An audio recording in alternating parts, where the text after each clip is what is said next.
एक बार फिर से मदरसा बोर्ड में हम लोग हैं। बिहार मदरसा एजुकेशन बोर्ड के चेयरमैन साहब सलीम परवेज़ हमारे साथ हैं। सबसे पहले स्वागत है आपका हमारे इस प्रोग्राम में। कई बार हम लोगों ने मदरसों के तालीम पर, मदरसा शिक्षकों के मसले पर बात की है। आज सवाल है कि मदरसों में बहाली के मामले को लेकर लोग सवाल खड़ा कर रहे हैं, पूछ रहे हैं कि टीचरों की बहाली आखिर कब तक होगी? क्या कहेंगे इस पर? आज भी मेरी बातचीत हुई है सुबह सेक्रेटरी साहब से, और जो पोर्टल जो लॉन्च हुआ है उसकी क्या प्रक्रिया है और उसमें गाइडलाइन क्या होगा, वो सेक्रेटरी साहब अभी विभाग गए हुए हैं। और कैसे उसको ठीक डायरेक्शन में लाया जाए ताकि मैक्सिमम जो असातिज़ा हैं, जो कैंडिडेट हैं, जो टीचर्स हैं, साइंस टीचर हो या हाफिज़ हो, मौलवी हो, जिन लोगों का भी जिस मदरसे में पद खाली है, जगह खाली है, उसको कैसे अप्लाई करना है, ये सब गाइडलाइन लेकर के। और सेक्रेटरी साहब से कल मेरी मीटिंग है। Hopefully within this week ये सारे काम जो है पोर्टल वाला हो जाएगा। पोर्टल एक बात में है, जी। आखिरी दहाने में है, और काम सब जो है वो पूरा हो चुका है। सिर्फ उसको तरतीब दे करके और जो रिक्वायरमेंट है मदरसा का, वो हम लोग कंपाइल करके और विभाग को भेज देंगे। यानी पोर्टल जो है अब बनने वाला है, आखिरी मरहले में आप कह रहे हैं, बन चुका है। तो इसका मतलब ये है कि अब बहाली की प्रक्रिया शुरू होगी और जो टीचर की बहाली होगी उसका मतलब क्या तरीका होगा? टीईटी से लोग जाएँगे या किस तरह से जाएँगे? वो सारे डायरेक्शन जी। हमें 1 से 2 दिन के अंदर मिल जाएगा। मैं आज सुबह ही सेक्रेटरी साहब को कहा है कि विभाग जा कर के और सारा डायरेक्शन ले कर के, और नहीं हो तो हम लोग उसको अखबार के माध्यम से, आप लोगों के माध्यम से खबर कर देंगे और इंशाअल्लाह ताला वो हो जाएगा। साथ ही साथ जो लोग इतना परेशान है बहाली के लिए, मैं उन लोगों को भी बोलना चाहता हूँ कि आप लोग भी अपने स्तर से तैयारी कीजिए। 9th और 11th का हम लोग असेसमेंट करने जा रहे हैं। जिस तरह से वस्तानिया का हम लोग करते थे असेसमेंट कि भाई हुआ, उसके बाद उनका सर्टिफिकेट वो इशू होता था जो 8th का, अब हम लोग 9th और 11th का अभी हमारी एग्जामिनेशन कमेटी से बातचीत हो रही है। Within this week we will finalise कि हम लोग आने वाले दिनों में बच्चे कैसे पढ़ें, कैसे आगे बढ़ें। आज अगर हम लोगों को सबक लेनी चाहिए तो ईरान से लेनी चाहिए कि ईरान के मदरसों के बच्चे, स्कूल के बच्चे, जितने भी तलबा हैं, वो सब बच्चे इतने आगे साइंस में तरक्की कर रहे हैं कि दुनिया की वो जो बड़ी-बड़ी ताकत है, उसको जो है वो झुकाने की कोशिश कर रहे हैं। तो मैं इसी ज़मीन में 9th और 11th का असेसमेंट भी लूँगा ताकि बच्चे और मजबूती के साथ पढ़ें। और हमारे 204 जो फाइल पड़ी हुई है उसके लिए जो मदरसे बोर्ड को 609 और मैं अलाउद्दीन बिस्मिल का जो केस था, जिसमें 204 फाइल हमने भेजा था, उसमें कुछ क्वेरी करके भेजे हैं वो लोग, उसका भी क्वेरी का जवाब आज ही हम दे रहे हैं।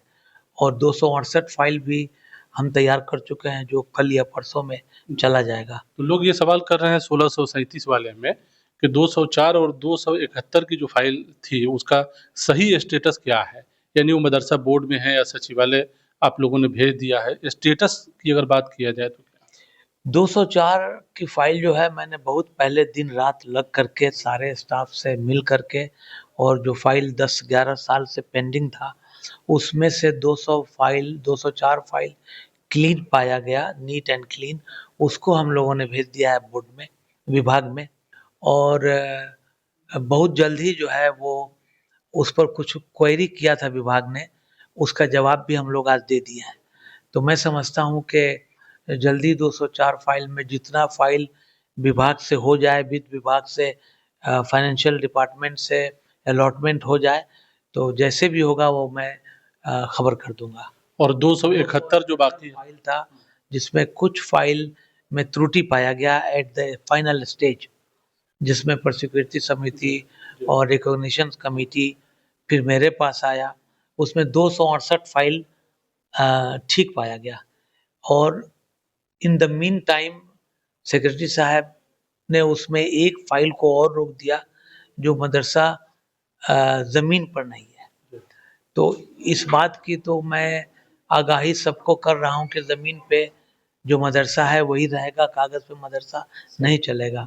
तो 267 फाइल को हम लोग कल या मंडे को होपफुली 100% नहीं 90% कल मैं 267 फाइल भेज दूंगा। यानी कि ये होगा कि 204 की जो फ़ाइल थी वो जा चुकी हाँ, वो है जा ना? चुकी है। और 270 में जो है 267 सही माना गया है, जी, 267 यही ना? जी, जो फ़ाइल अभी मदरसा बोर्ड के पास है वो सचिवालय जाएगी जी। और ये उम्मीद है कि अगले वीक में चली जाएगी। हाँ। सोमवार को चली जाए, मंगल को चली जाए, बुध को चली जाए। हो सकता है कल भी चली जाए। कल ही हम लोग अपने सर से ये बोझ उतारेंगे और विभाग को दे देंगे कि आप इस पर अपना जो डिसीजन लेना है वो फाइनेंस डिपार्टमेंट से ले करके और इसको जो है पेमेंट के दायरे में लाया जाए। जी।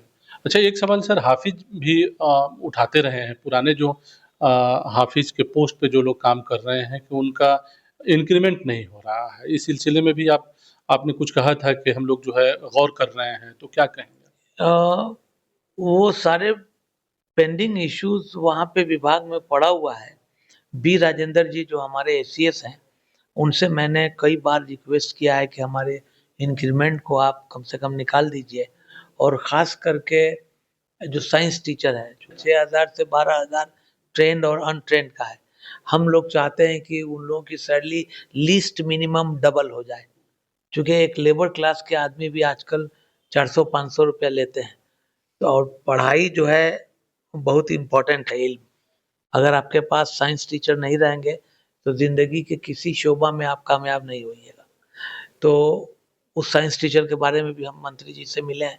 अभी पिछले ईद के पहले मिले थे और फिर मिलूँगा कि उन लोगों का इंक्रीमेंट साइंस टीचर और हाफ़िज़ से प्रोन्नति। एक आदमी जो हाफ़िज़ है अगर वो आईएएस आईपीएस बन सकता है, तो हाफ़िज़ से फ़ाज़िल पर, आलिम पर क्यों नहीं जा सकता है? एक लॉजिक है मेरा।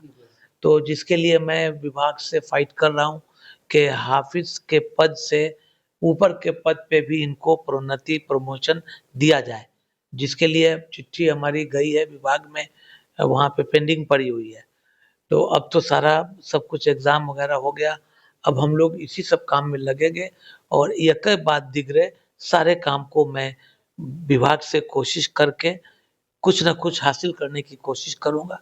एक सवाल सर और कि एजुकेशन को लेकर चूँकि आप तालीम पर अक्सर बात करते रहे हैं, अगर मदरसों को एज़ अ होल अगर देखा जाए कि मदरसों का एग्ज़िस्टेंस या मदरसे आज के दौर में कितना अहमियत रखते हैं मुस्लिम समाज के बीच, तो आप क्या कहेंगे?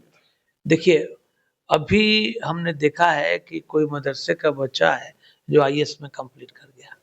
तो it's kind of inspiration for all Muslim student.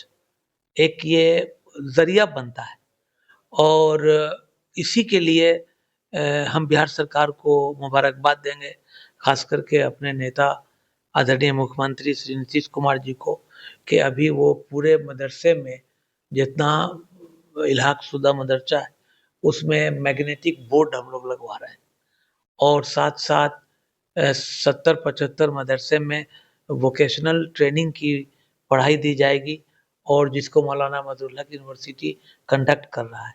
तो हम लोग हर स्टेप पर लगे हैं कि हमारे बच्चे भी पढ़े लिखें और सीबीएसई बोर्ड या आईसीएसई बोर्ड के पैरेलल में हमारे बच्चे आ करके जब वो 30 पारे का कुरान अपने सीने में रख सकते हैं, तो सीबीएसई बोर्ड का या बिहार बोर्ड का या आईसीएसई बोर्ड का किताब उनके सीने में उतारने में कोई दिक्कत नहीं है। जी, ये सवाल इसलिए भी अहम हो जाता है कि आप ही बता रहे थे कि 100 से ज़्यादा मदरसे जो है जहाँ टीचर नहीं है, बंद होने के कगार पर हैं या बंद हो रहे हैं।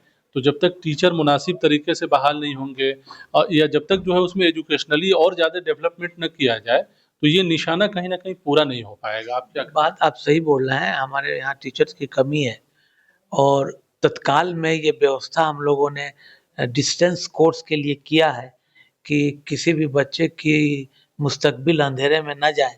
जो बच्चा टैलेंटेड है वो मौलाना मजरुल हक के मार्फत से जो कंडक्ट हो रहा है एग्ज़ाम उससे मुस्तफ़ीद हों और इन द मीन टाइम अब मेरा कोई काम रहा नहीं मदरसे में, सवाए इतने कि हमारा इंक्रीमेंट मिल जाए, हमारे पोर्टल लागू हो जाए, हमारे टीचर की बहाली हो जाए, हाफ़िज़ से इंक्रीमेंट हो, उनका प्रमोशन हो आलिम फाजिल पर, और साइंस टीचर की सैलरी बढ़ जाए। तो यही 4-5 मुद्दे हैं जिसको मैं लेके चला हूँ। और टीचर की बहाली चूंकि काफी दिनों से रुकी हुई है। मैंने तकरीबन 5,000 से 5,700 टीचर जो मेरी रिक्वायरमेंट है मदरसों की, उसके लिए फाइल बढ़ाई हुई है और पोर्टल बन भी गया है। अब थोड़ा सा इंतजार कीजिए, हम लगे हुए हैं उसी काम तो आपको क्या लगता है कि कितना टाइम लग पाएगा? ऐसे अनुमान लगाइए आपके क्या लग सकता है? कि काम अब पटरी पे गाड़ी आ चुकी है, चलना बाकी है।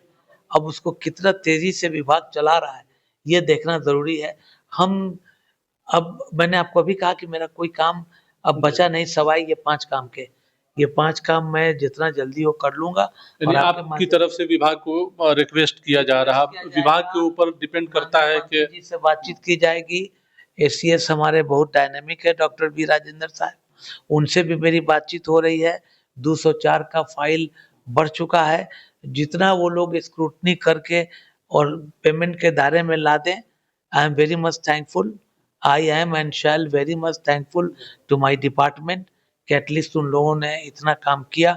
बाकी जो मेरे पेंडिंग है अनकरीब मैं शिक्षा मंत्री से मिल करके मोस्ट प्रोबेबली टुमारो या मंडे को उनको मैं चिट्ठी दे रहा हूँ। एक आखिरी सवाल सर कि मदरसों में बच्चों की तादाद भी धीरे-धीरे कम हो रही है। जो एक था कि हर मदरसों में बड़ी तादाद में स्टूडेंट देखे जाते थे। अब क्या है कि या तो सोसाइटी से मदरसे कनेक्ट नहीं कर पा रहे हैं या मदरसों की तरफ से उस हिसाब से कोशिश नहीं की जा रही है कि स्टूडेंट बड़ी तादाद में मदरसे से जुड़ सकें। पिछले बार जो हुआ है मौलवी और फोकानिया में तकरीबन 1 लाख बच्चे अपीयर हुए हैं और 1,40,000 वो स्थानीय में हुए हैं।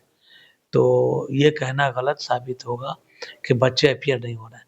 बच्चे अपीयर हो रहे हैं, पढ़ाई हो रही है। जिस रफ्तार से चलनी चाहिए थी गाड़ी, मतलब ये कि कंप्यूटर क्लासेस हो, मैग्नेटिक बोर्ड हो, सारे इंफ्रास्ट्रक्चर ठीक हो। ये तो नीतीश कुमार जी की देन है कि आज इतने मदरसे के लोग मुस्तफ़ीद हो रहे हैं। 90 के दशक के पहले क्या था, आप स्लाइटली आपको भी मालूम होगा। तो धैर्य रखिए, सब्र रखिए, हम ईमानदारी के साथ काम करेंगे और अल्लाह से अल्लाह की मदद मांगेंगे। चलिए बहुत शुक्रिया सहाफ़त मीडिया से बात करने का। तो ये थे बिहार मदरसा एजुकेशन बोर्ड के चेयरमैन सलीम परवेज़ साहब, जिनका कहना है कि मदरसे के लोग थोड़ा सब्र रखें, उनके जितने पेंडिंग काम हैं वो ज़रूर होंगे। बहरहाल इस प्रोग्राम में इतना ही, हमें दीजिए इजाज़त। शुक्रिया।